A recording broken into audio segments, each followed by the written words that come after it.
Parlamenterlerin Türkiye gelişinde zorluk çekilebileceği gibi bir endişemiz vardı. Ama onun da ötesinde dünyada barışın sağlanması, hakkaniyetli... Yani bu tatiller kim duy diyecek. Değerli basın mensubu arkadaşlarım, hoş geldiniz. Hayırlı sabahlar diliyorum. Afiyet olsun. Bugün Türkiye Büyük Millet Meclisi'nde sizleri bir kez daha ağırlamaktan büyük bir memnuniyet duyuyorum. Bu toplantımızın amacı önümüzdeki hafta İstanbul'da gerçekleştireceğimiz Parlamentolar Arası Birlik 152. Genel Kurulu dolayısıyla hem Türkiye kamuoyunu bilgilendirmek hem de sizlerin bu konuyla ilgili sorularınızı cevaplandırmaktır. Önümüzdeki hafta İstanbul'da Parlamentolar Arası Birlik 152. Genel Kurul toplantısını gerçekleştireceğiz. Bildiğiniz gibi Parlamentolar Arası Birlik, dünya parlamentolarının çatı kuruluşudur. Ve bütün dünya parlamentolarının 1889'dan bu yana, Cenevre'de kuruluşundan bu yana giderek üyesi de artan önemli bir uluslararası kuruluştur. Daha evvel bu genel kurul toplantıları 1934 yılında, 1951 yılında ve 1996 yılında Türkiye'de gerçekleşmiş. 30 yıl aradan sonra Türkiye'de bu toplantının gerçekleştirilecek olmasından büyük bir memnuniyet duyduğumuzu ve çok büyük bir titizlikle gerçekten Türkiye'nin şanına yaraşır bir organizasyonla bu işi tamamlamak için üstün bir gayretle arkadaşlarımızın çalıştığını ifade etmek isterim. Bu sadece bir organizasyon üstlenmesi olarak görülmemelidir. Aynı zamanda dünyanın bu kadar önemli türbülanslardan geçtiği, büyük değişimlerin yaşandığı, büyük gerilimlerin, büyük çatışmaların ortaya konulduğu bir noktada dünyanın bundan sonraki dönemde ihtiyacı olan konuların altının çizilmesi ve buna da ev sahipliği yapmak bakımından İstanbul'un en uygun lokasyonlardan birisi olduğuna inanıyoruz. Bu anlamda İstanbul'daki bu toplantılar çerçevesinde dünyanın geleceği için önemli bir parlamenter vizyonun ortaya çıkmasını da ümit ediyoruz. İstanbul bildiğimiz gibi bütün dünyada bunu biliyor ve takdirle karşılıyor. Bir dünya markasıdır. Sadece büyük bir metropol değil, aynı zamanda farklılıkların bir arada yaşadığı, büyük bir medeniyet birikimine, köklü bir medeniyet tecrübesine sahip olan bir şehirdir. Dolayısıyla tarih boyunca diyaloğu, etkileşimi ve birlikte yaşamayı mümkün kılan bu şehirde, bu kadim şehrimizde toplantının yapılmış olması aynı zamanda geleceğe de anlamlı bir ev sahipliği yaptığımız anlamına gelir diye düşünüyorum. Gerçekleşecek bu büyük buluşma İstanbul'un sahip olduğu tarihsel birikimin günümüz dünyasında güçlü bir yansıması olmasını temenni ediyorum. Değerli arkadaşlarım, Türkiye Büyük Millet Meclisi'nin bu uluslararası toplantıya ev sahipliği yapabilmesinde hiç şüphesiz önemli etkenlerden birisi de parlamenter diplomaside özellikle son yıllarda ortaya konulan fevkalade etkin yaklaşımımız ve mücadelemizdir. Bildiğiniz gibi artık diplomasi sadece bildiğimiz klasik yöntemlerle gerçekleştirilen bir alan olmanın ötesinde özellikle halkların temsilcisi olan parlamentolar vasıtasıyla da dünya ölçeğinde fevkalade etkin bir parlamenter diplomasi dönemine girdiğimizi ifade etmek isterim. Şunu hiç abartısız bir şekilde söyleyebilirim ki Türkiye parlamenter diplomasinin bütün imkanlarını en iyi şekilde kullanan, en iyi şekilde bunlardan istifade eden önemli ülkelerden birisidir, etkin ülkelerden birisidir. Sadece bilgi vermek bakımından Türkiye'nin parlamenter diplomasi alanındaki çalışmalarından birkaç tanesini ifade etmek isterim. Öncelikle Türkiye hemen hemen dünyadaki bütün ülkelerle dostluk gruplarını kurabilmiş, tesis etmiş bir ülkedir ve dostluk gruplarımız vasıtasıyla ülkelerle ikili temaslarımızı çok yakın bir şekilde sürdürüyoruz. Bunun ötesinde bir takım uluslararası komisyonlarımız vasıtasıyla da ülkelerle çok taraflı ilişkilerimizi sürdürüyoruz. Ayrıca özellikle 12 önemli uluslararası parlamenter asemblede Türkiye etkin üyedir. Bunları tek tek isimlerini saymak istemiyorum ama Akdeniz-PA'dan Karadeniz Ekonomik İşbirliği Teşkilatı'na, NATO-PA'dan İslam İşbirliği Teşkilatı'na, TÜRKPA'ya kadar çok geniş bir yelpazede 12 uluslararası parlamentonun Türkiye asil üyesidir ve burada da her birinde, bütün toplantılarında çok etkin bir şekilde hem komisyon çalışmalarına hem de grupların genel kurul çalışmalarına çok etkin bir şekilde yer almaktadır. Şunu söyleyebilirim ki neredeyse her hafta bu asamblelere gidecek olan milletvekili arkadaşlarımızın gidişleriyle ilgili kararları imzalıyor. Bunların bir kısmını da Türkiye Büyük Millet Meclisi Genel Kurulu'na sevk ediyoruz. Ayrıca Türkiye Büyük Millet Meclisi 3 asamblede de gözlemci üyedir. Ant Parlamentosu'nda, Latin Amerika ve Karayipler Parlamentosu'nda ve ASEAN ülkelerinin oluşturduğu AIPA'da gözlemci üyedir. Parlamento başkanları düzeyinde gerçekleşen 3 önemli toplantıya da Türkiye katılmaktadır. Bunlardan birisi MİKTA'dır, bir diğeri G20 ülkelerinin parlamenter asamblesi olan P20'dir. Bir diğeri de geçen hafta, evvelsi hafta bendenizin de katıldığı Hırvatistan'daki toplantısına katıldığı 3 deniz girişimidir. Böylece hiçbir uluslararası platformu Türkiye olarak boş bırakmıyor. Türkiye'nin hem fikirlerini, görüşlerini, uluslararası alandaki Türkiye'nin menfaatlerini koruyoruz ama onun da ötesinde dünyada barışın sağlanması, hakkaniyetli, adil bir küresel sistemin kurulabilmesi için her platformda sesimizi en güçlü şekilde söylüyor, sözümüzü en güçlü şekilde ifade ediyoruz. Değerli arkadaşlarım, bu çerçevede tahmin ederim ki Gazi Meclisimizin parlamenter diplomasi alanındaki yoğun ve etkin görünürlüğü, P20'nin Parlamentolar Arası Birliği'nin 152. Genel Kurulu'nun ev sahipliği yapmamızı mümkün kılmıştır. Ayrıca bu vesileyle parantez içerisinde bir önemli toplantıyı daha buradan ifade etmek isterim. Nasip olursa Türkiye Büyük Millet Meclisi'nin ev sahipliğinde 28-29 Haziran 2026 tarihlerinde hemen bu toplantının bitiminde NATO Parlamento Başkanları Zirvesi'ni İstanbul'da gerçekleştireceğiz. Bu ev sahipliğinin de Türkiye'nin uluslararası alanda daha görünür hale gelmesine büyük katkı sağlayacağını ümit ediyorum. PAP Genel Kurulu parlamenter diplomasi açısından özellikle son yıllarda en kapsamlı ve en yüksek katılımlı toplantılarından birisine İstanbul'da şahit olacak. PAP Sekreteryası'ndan aldığımız son bilgilere göre İstanbul'daki genel kurula milletvekili ve parlamento başkanı düzeyinde rekor bir katılım beklenmektedir. Allah biliyor, savaşın devam etmesi şartında özellikle Asya'daki parlamenterlerin Türkiye'ye gelişinde zorluk çekilebileceği gibi bir endişemiz vardı. Ama çok şükür büyük bir katılım bildirildi. 157 ülkeden 857 milletvekili, 86 parlamento başkanı, 56 parlamento başkan vekili, 169 farklı uluslararası kuruluşun temsilcileri, 146 ayrı parlamentonun genel sekreteri, Türkiye'den katılanlar hariç 130 uluslararası basın mensubu olmak üzere toplam 4220 kişi katılımcı olarak kayıtlarını yaptırmıştır. Ben de PAB'ın toplantılarına katılmaya özellikle dikkat gösteriyorum. Benim de şahit olduğum en yoğun katılımdır. 2420 kişinin katılması Türkiye için de önemli bir avantajdır. Fikirlerimizi, görüşlerimizi çok daha rahat bir şekilde dünyaya yayma fırsatı bize verecektir. İstanbul'daki genel kurul küresel ölçekte parlamenter diplomasinin hiç şüphesiz son yıllardaki en büyük buluşması olacaktır. Sadece sayının, katılımcıların çok yüksek olması değil, aynı zamanda konuşulacak konuların çok ciddi olması ve bundan sonraki gelecek nesillere ilişkinde ortak kararların alınabilmesi için önemli bir dönüm noktası olduğu kanaatindeyim.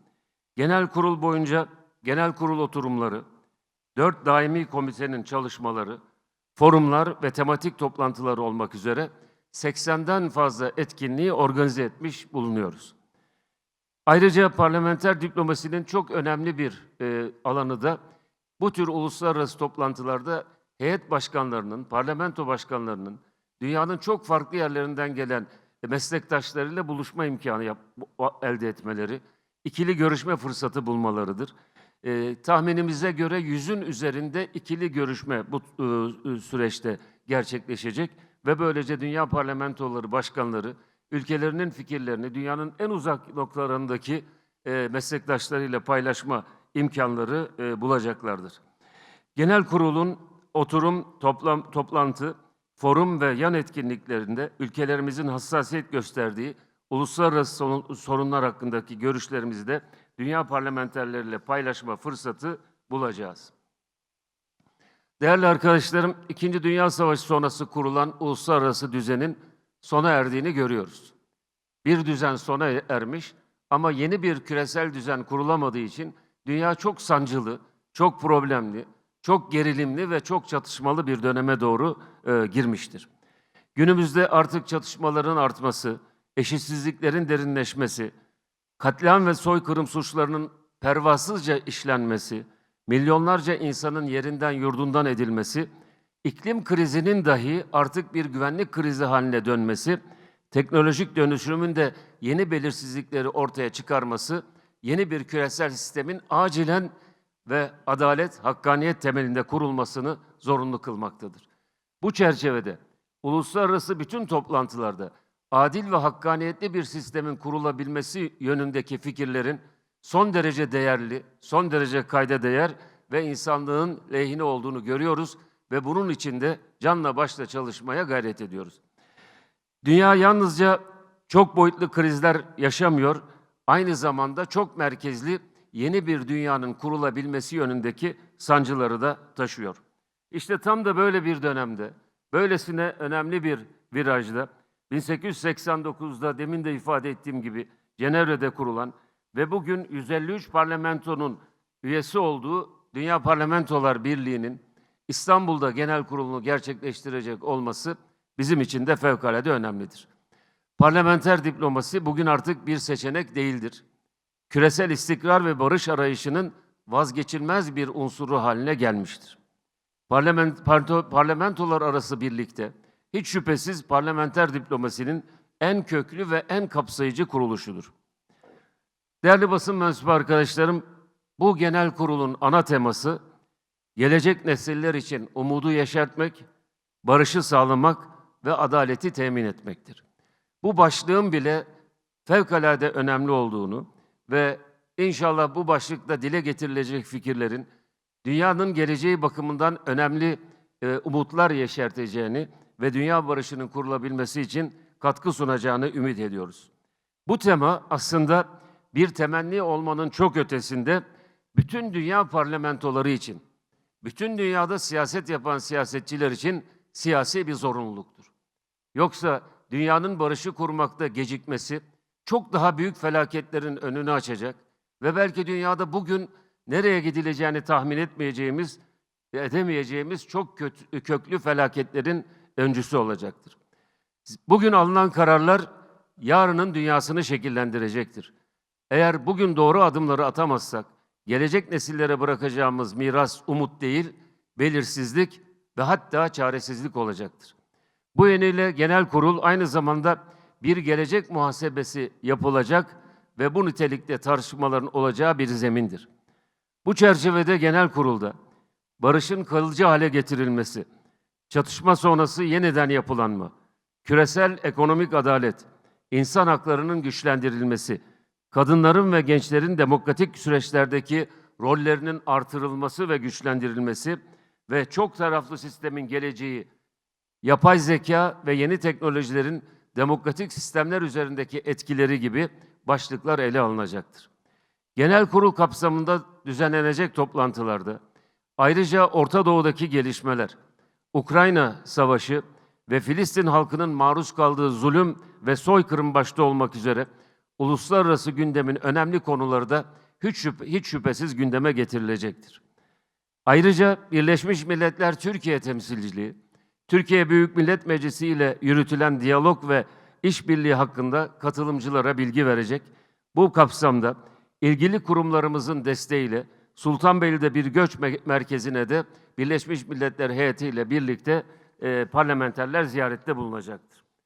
Türkiye Büyük Millet Meclisi olarak bunun dışında PAP bünyesinde, genel kurul marjında İki önemli etkinliği de düzenlemeyi planlıyoruz. Bunlardan birisi, ilkini geçtiğimiz 2025 yılının Nisan ayında İstanbul'da gerçekleştirdiğimiz Filistin'i destekleyen parlamentolar toplantısının ikincisi. Bir diğeri ise Türk Dünyası, Türk Devletleri Meclis Başkanları gayri resmi toplantısı, yani TÜRKPA'nın gayri resmi toplantısıdır. Bunları da bu toplantı marjında gerçekleştireceğiz ve ümit ediyorum ki önemli adımlar atılacaktır. Değerli katılımcılar, bu genel kurulda PAP Genel Sekreteri Martin Chungong'un, Kamerunlu Martin Chungong'un görev süresinin sona ermesiyle birlikte yeni genel sekreter seçimi de yapılacaktır. Ümit ediyorum ki yeni genel sekreterin de uluslararası düzeyde önemli etkinliklere, delegasyonlara ev sahibi olmasını temenni ediyoruz. Bu oylamalarda her ülke delegasyonundan 3 milletvekili oy kullanacak. Bizim de Türkiye delegasyonu olarak 3 milletvekilimizin hakkı var. Onlar da bu toplantılarda oylarını kullanacaktır. Bu büyük buluşma yalnızca toplantılarla kısıtlı kalmayacak. Dünyanın en önemli şehri, Napolyon'a atfedilir biliyorsunuz. Eğer dünya tek devlet olsaydı başkenti İstanbul olurdu dermiş. Dünyanın en önemli merkezlerinden birisinde yapılıyor. Bu tarihi şehrin hiç şüphesiz doğal güzellikleri yanında tarihi ve kültürel zenginlikleri de gelen misafirlerimizin ciddi şekilde ilgisini çekecektir. Bununla ilgili de bir takım kültürel programlar düzenlediğimizi ve düzenlenecek bu programlar çerçevesinde misafirlerimize İstanbul'un güzelliklerini, derinliğini, kültürel zenginliğini ve tarihi zenginliklerini tanıtma fırsatımız da olacaktır. İstanbul'da gerçekleşecek PAP 152. Genel Kurulu'nun parlamenter diyaloğu güçlendireceğine, daha adil bir dünya için ortak bir irade ortaya koyulmasına katkı yapacağına, gelecek nesiller adına umut olacağına canı yürekten inanıyorum. Temennim odur ki İstanbul bir kez daha yalnızca medeniyetlerin değil, fikirlerin, umutların ve çözümlerin buluşma noktası olacaktır. Hepinize gösterdiğiniz ilgi dolayısıyla çok teşekkür ediyorum. Sizler vasıtasıyla bu önemli uluslararası toplantının Türk kamuoyuna duyurulmasını da önemli bir görev olarak telakki ediyorum. Hoş geldiniz, sefalar getirdiniz. Şimdi esasında bu toplantıda esas meselemiz bu pub'ı tanıtmak. Bu ve benzeri konuları konuşacak çok fırsat buluruz. Ama şeyi söylemek isterim. Kim diyorsa ki Türkiye Büyük Millet Meclisi'nin hiçbir fonksiyonu yoktur, eksik bilgiyle hareket ediyor. Bakın bu salonda Türkiye Cumhuriyeti tarihinin, 103 yıllık Cumhuriyet tarihimizin en önemli sorunu olan terör meselesinin çözülebilmesi için bir komisyon oluşturuldu. Türkiye Büyük Millet Meclisi partilerin tamamının katılımıyla Türk siyaseti üzerine düşen sorumluluğu üstüne alarak eksiksiz bir şekilde görevini yerine getirerek cümle aleme, özenilen dünya ülkelerine de örnek olacak şekilde bir demokrasi dersi verdi. Kimse birbirine kalkıp saymadı, sövmedi. Kimse kavga etmedi. Herkes olgunlukla fikrini ortaya koydu. Çok aykırı fikirler olmasına rağmen ortak bir zeminde buluştu ve bütün partilerin üzerinde ittifak ettiği bir raporu ortaya koydu. Şimdi bu raporun gereklilerinin yerine getirilmesi Türkiye Büyük Millet Meclisi'nin uhdesindedir, siyasi partilerin uhdesindedir. Dolayısıyla bu kendi kendisini küçük görmek demektir, böyle bir söz. Türkiye Büyük Millet Meclisi, ben şahsen Türkiye Büyük Millet Meclisi'nin fonksiyon görmediğine inansam, bir saniye Türkiye Büyük Millet Meclisi üyesi olarak kalmam. Bunu söyleyen arkadaş, eğer önemsiz bir iş yaptığını söylüyorsa, Türkiye Büyük Millet Meclisi'nden çekilir. Ama tam tersine bu haksızlıktır. Türkiye Büyük Millet Meclisi'nden ne yapılmış olan büyük bir haksızlıktır. Türkiye Büyük Millet Meclisi fevkalade önemli bir şekilde görevini icra ediyor ve çok etkin bir yasama organı olarak dünyaya örnek bir çalışmayı daha bir müddet evvel bitirmiştir. Dolayısıyla bunun doğru olmadığı kanaatindeyim.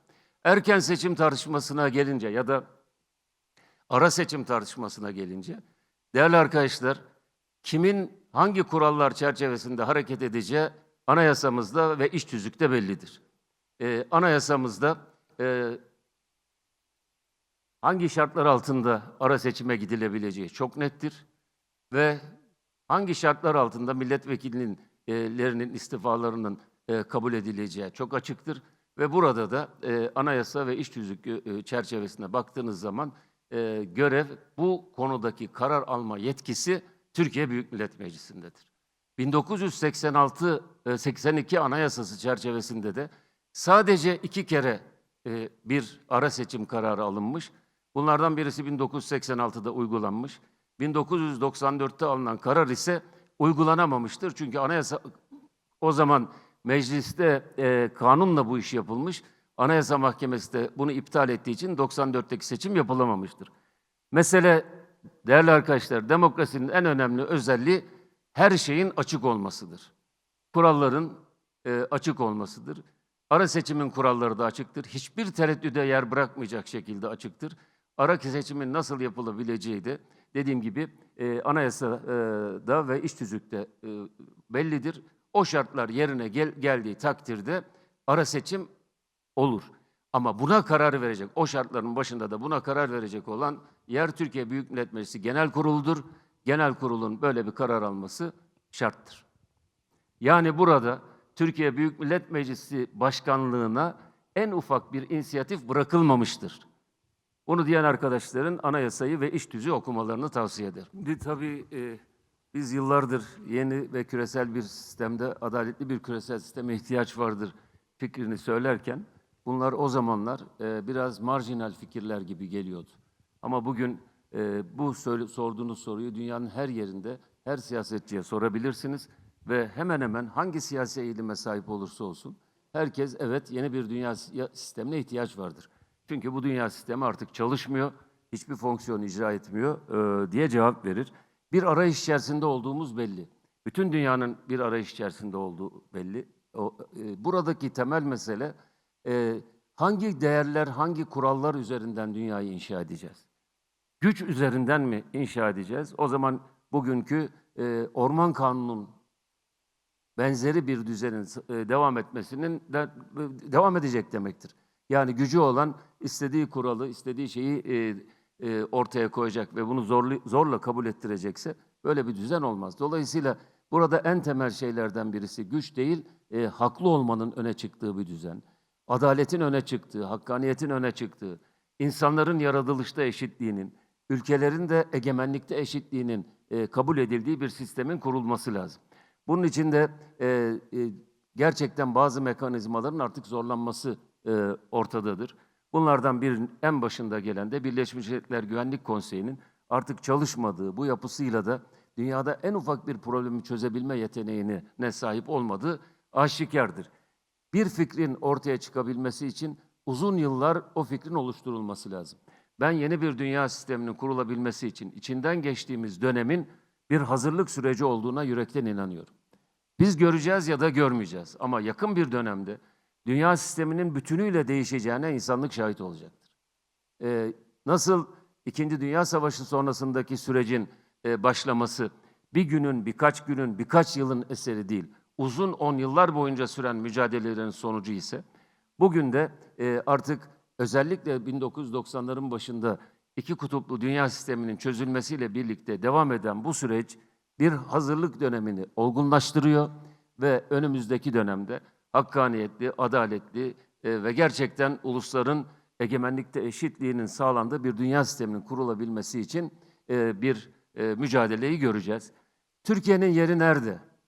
Çok açık söylüyorum, yeni bir dünya sisteminin kurulmasında Türkiye öncü ülkelerden birisidir. İstanbul, ben hiç öyle düşünerek söylememiştim. Ama zaten sahip olduğu medeniyet birikimi, sahip olduğu hakkaniyet, adalet perspektifi dolayısıyla ve özellikle son yıllarda dünya ölçeğinde başta Sayın Cumhurbaşkanımız olmak üzere Türkiye'nin ortaya koymuş olduğu bu üstün performans Türkiye'ye ayrıcalıklı bir konum oluşturuyor. En başında Türkiye bu kadar büyük türbülansın yaşandığı bir coğrafyada çok şükür sulh ve selamet içerisinde, barış içerisinde bir istikrar adası olma özelliğini koruyor.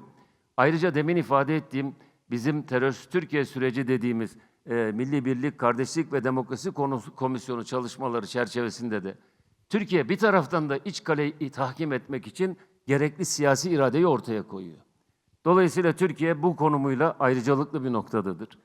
Ayrıca dünyadaki bütün bölgesel çatışmalarda Türkiye, işte Rusya-Ukrayna meselesi, Orta Doğu'daki son çatışmalar başta olmak üzere, İsrail'in Filistin'deki soykırımları başta olmak üzere hep Türkiye sorunların masada çözülmesi, diplomasiyle çözülmesi, müzakereyle çözülmesi fikrini bütün taraflara şartların en olumsuz göründüğü anlarda bile tavsiye ve telkin etmiştir.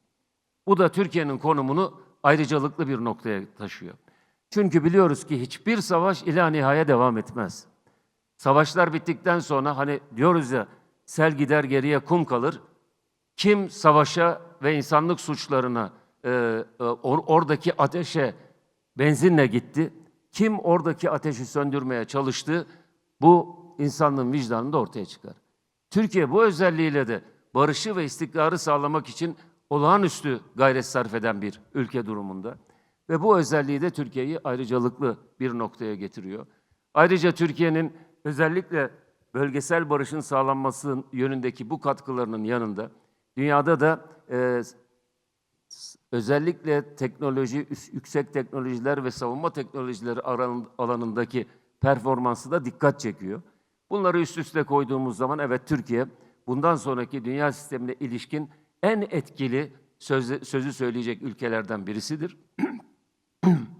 Adil bir küresel sistemin oluşması için şimdiye kadar olduğu gibi öncülük yapmaya devam edecektir ve bu öncülüğünü de daha yüksek sesle sürdürecektir.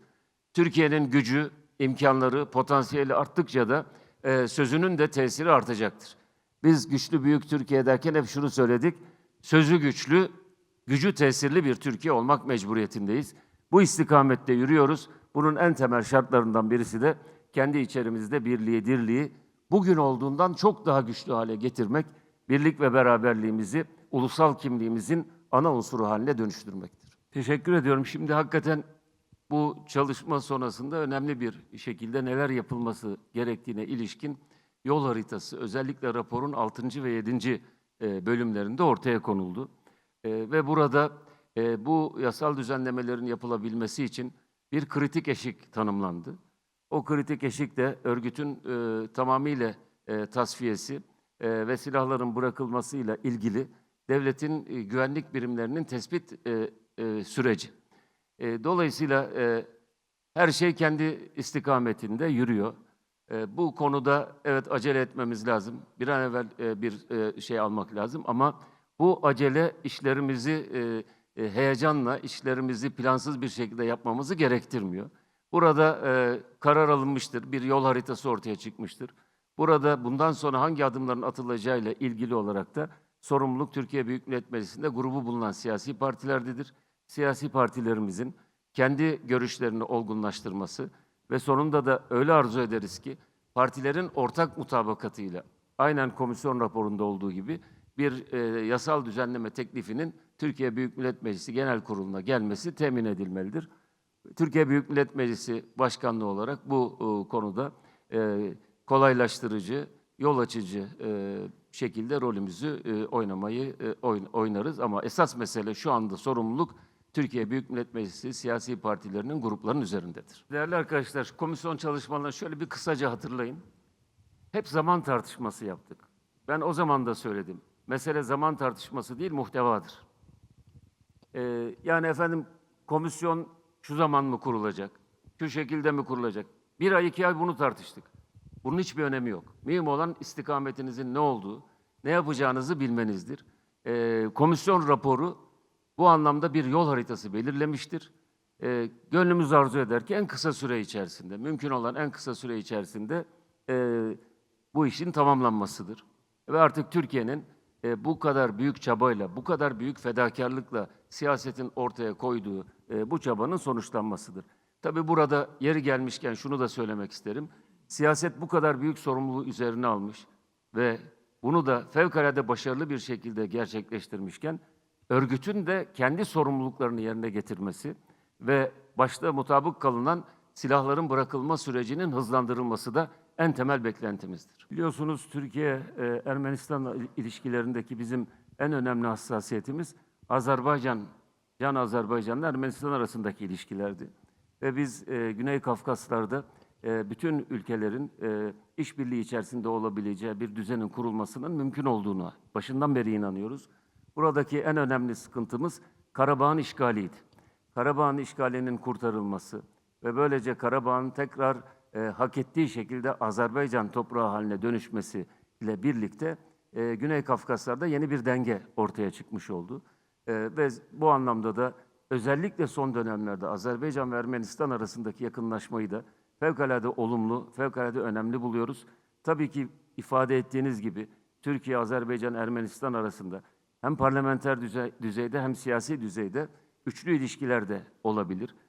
Bazı başka ülkelerle de ilişkilerimiz olduğu gibi. Ayrıca bunlar diğer Kafkas ülkelerine de genişletilebilir. Gelişmelerin olumlu seyrettiğini görüyoruz ve en kısa zamanda da inşallah Güney Kafkasya'nın tamamıyla bir barış iklimine dönmesini temenni ediyoruz. Önümüzdeki hafta Perşembe günü ayın 16'sı günü meclis başkanları ve yabancı heyet başkanlarını Dolmabahçe Sarayı'nda ağırlayacağız ve orada bir akşam yemeği vereceğiz.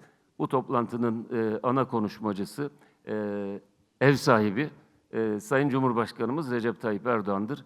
Böylece misafir meclis başkanlarıyla Cumhurbaşkanımızın buluşacağı bir uluslararası platformda oluşturmuş olacağız. Bana Sayın Özel'den gelmiş böyle bir teklif, randevu talebi yok. Ama biz zaten herhangi bir randevu talebinde bulunan herkesle görüşüyoruz. Türkiye'nin ikinci büyük partisinin genel başkanı da ne zaman görüşme talep ederse görüşmemiz en doğal olandır. Şimdi değerli arkadaşlar, bu saatlerce konuşabileceğim bir konu. Ama bizi ister meclis başkanı olalım, hangi pozisyonda olursak olalım, bizle bağlayan şey bizim bağlı olduğumuz anayasa ve meclis iş tüzüğüdür. Bu çerçevede ara seçimle ilgili anayasa ve meclis iş tüzüğü meclis başkanına bir inisiyatif bırakmamıştır. Her halükarda bir ara seçimin yapılabilmesi için Meclis Genel Kurulu'nun kararına ihtiyaç vardır. Bu oldukça açık bir konu. Bunun üzerinden herhangi bir siyasi tartışmanın da tarafı olmam. İfade ettiğiniz gibi Kırım Tatar sürgününün insanlık tarihinin gördüğü en acımasız sürgünlerden biri olduğunu biliyoruz. Tatarların tarihinin de genel olarak Türk tarihinin de çok ağır hatıralarından birisidir. Ve her vesileyle Kırım Tatarlarına karşı yapılmış olan bu sürgünü telin ettiğimizi bütün uluslararası platformlarda da dile getiriyoruz. İfade ettiğiniz gibi Rusya-Ukrayna Savaşı'nın başlangıcı Kırım'ın haksız yere ilhakıdır. Türkiye olarak da bütün uluslararası platformlarda Kırım'ın ilhakı başta olmak üzere Rusya'nın kendi sınırlarına katmaya çalıştığı Ukrayna topraklarının Ukrayna'nın ulusal egemenliğinin bir parçası olduğuna inanıyoruz. Ve bunu da her ortamda dile getiriyoruz. Tabii burada şunu da ifade etmek isterim ki Rusya-Ukrayna Savaşı'nda Türkiye başından beri hem bu tavrını sürdürdü, yani Kırım başta olmak üzere Rusya'nın ilhak ettiği toprakların gayrimeşru olarak ilhak edildiği fikrini savundu, buna karşı çıktı. Ama aynı zamanda da her iki tarafın da kabul edebileceği adil ve hakkaniyetli bir barışın tesis edilmesi için büyük çaba sarf etti.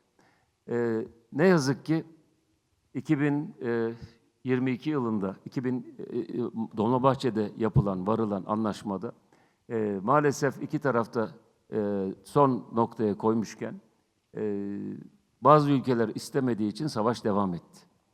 O zamandan bu yana yine binlerce insan, on binlerce insan öldü. Haksız bir savaş devam ettirildi. Şunu çok açık söyleyeyim.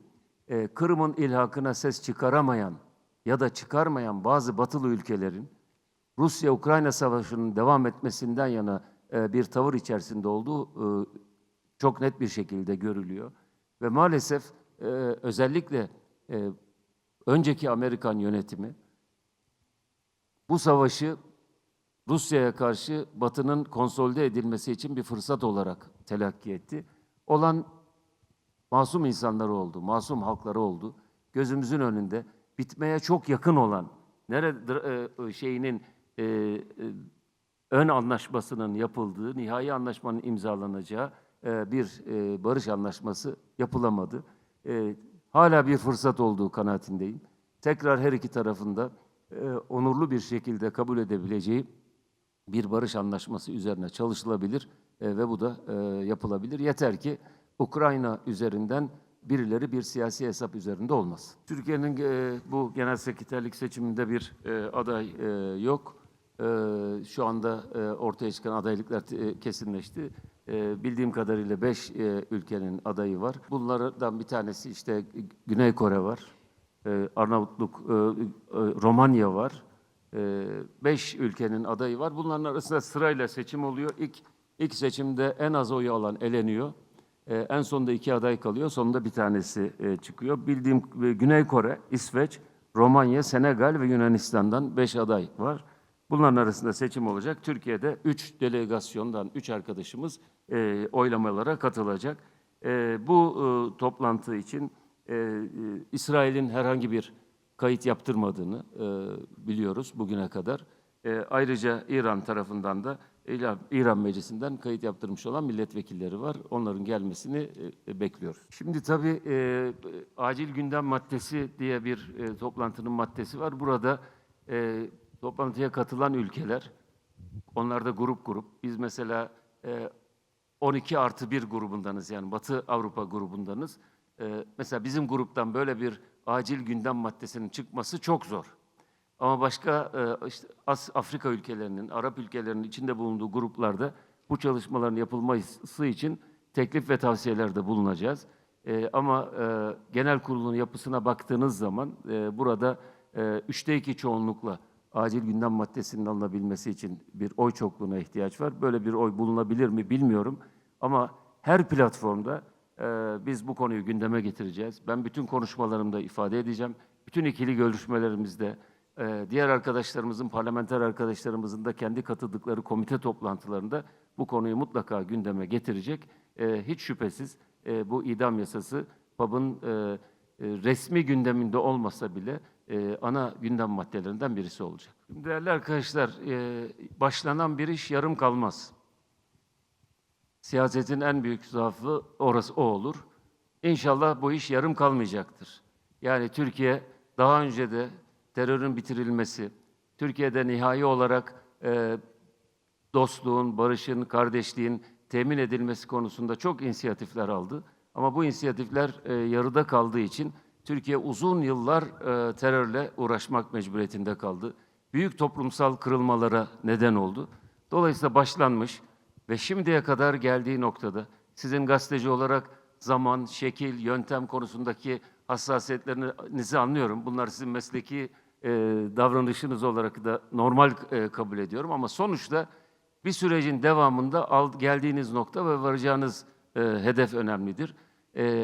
Bu mesele asla yarım kalmayacak, yarım kalmamalıdır ve terör örgütü tamamıyla kendisini feshettiğini ortaya koymalı.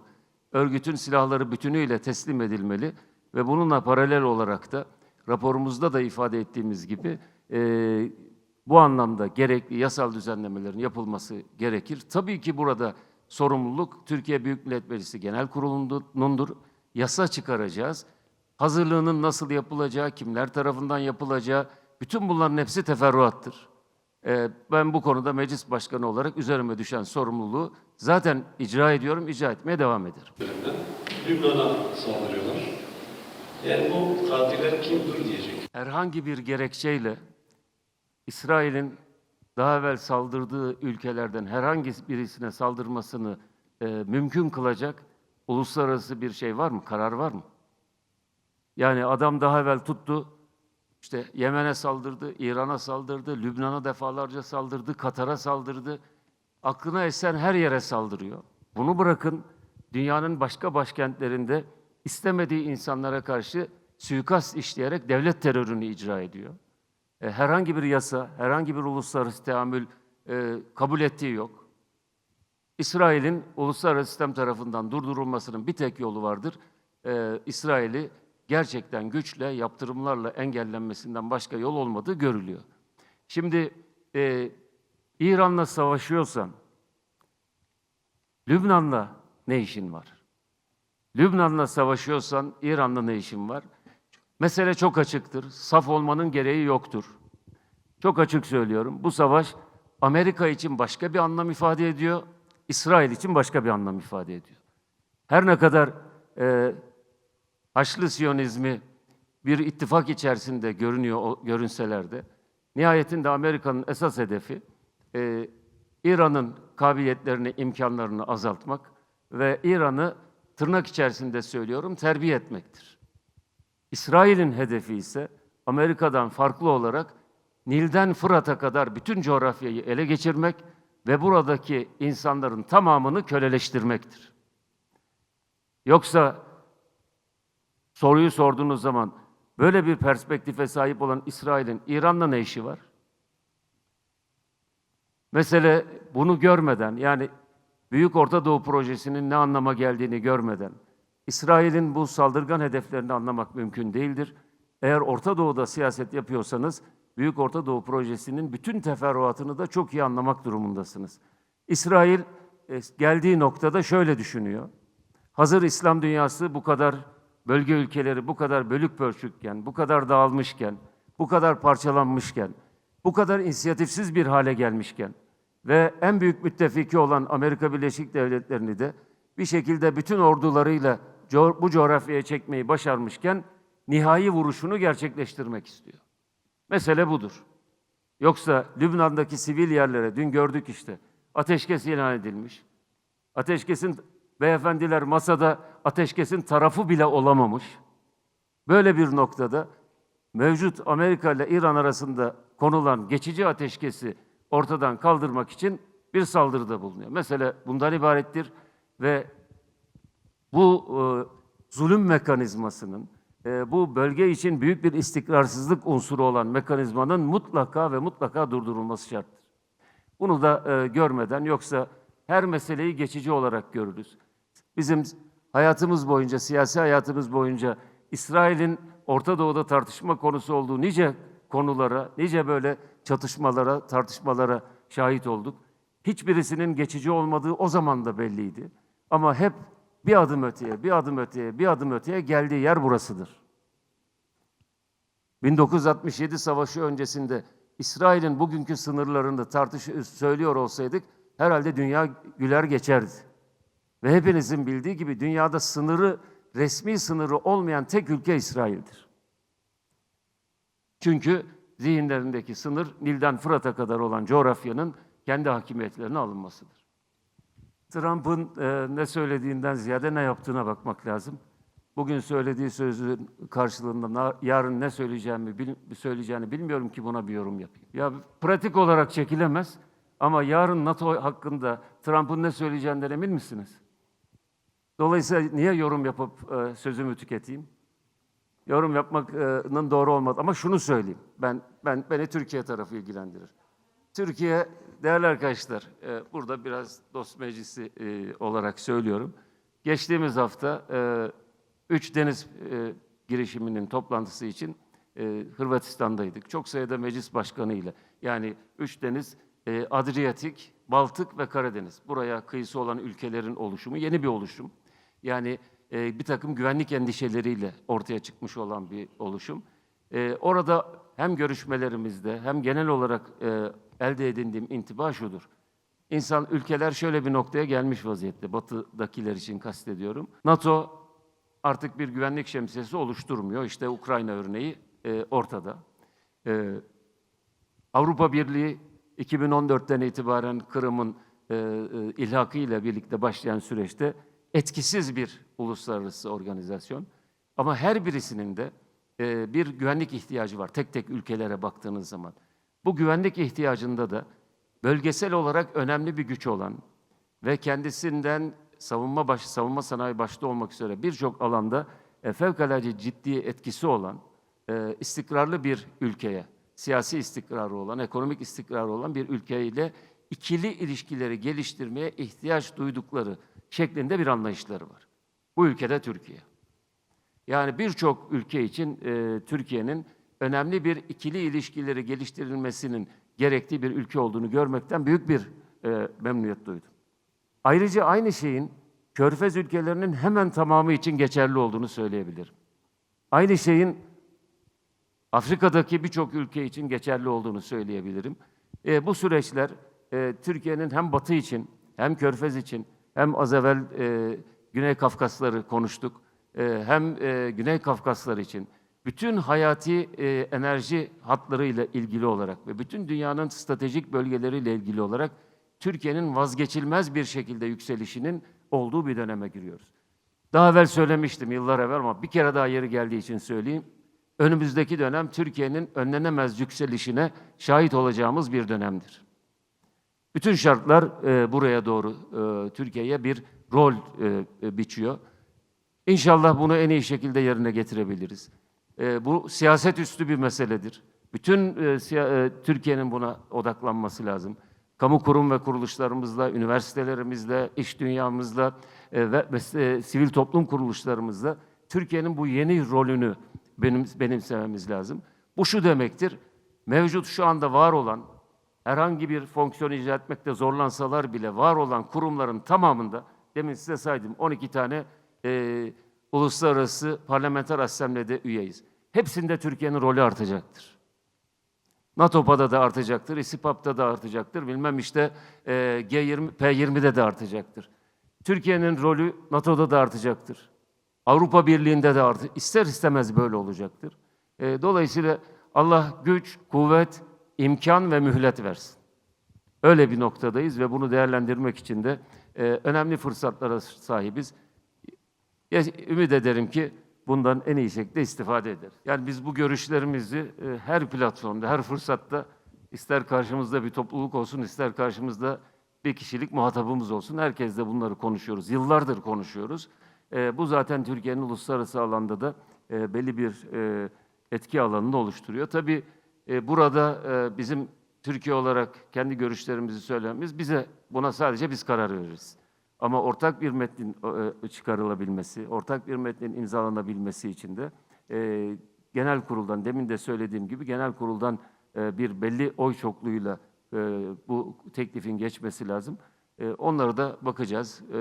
Eğer uygun bir ortam olursa, bizim dışımızdaki gruplardan da destek alınabilirse belli çalışmaları yönlendirebiliriz. İyi olduğunu görüyoruz ve bunun için de canla başla çalışmaya gayret ediyoruz. Çekiyorum. Çekiyorum.